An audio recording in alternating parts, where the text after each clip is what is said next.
Құрметті менің әріптестерім, әртістер және сол әртістердің аузына сөз салып беретін сценаристер. Мына Найман сендерге не істеді? Әкеңді өлтірді ме? Әлде қызыңды зорлады ма? Ошағын ортасына сүрді ме?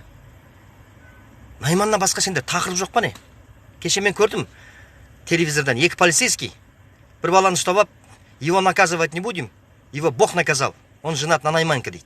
Не сөз мынау? Шамаң жетсе мазақта. Әлімді неге мазақтамайсыңдар?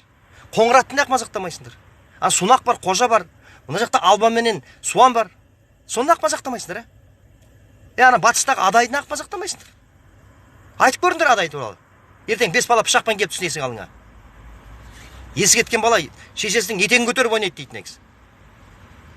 Шамаларың жетсе шапырашын айтпайсыңдар ма? Айтыңдар. Неғып айтпайсыңдар?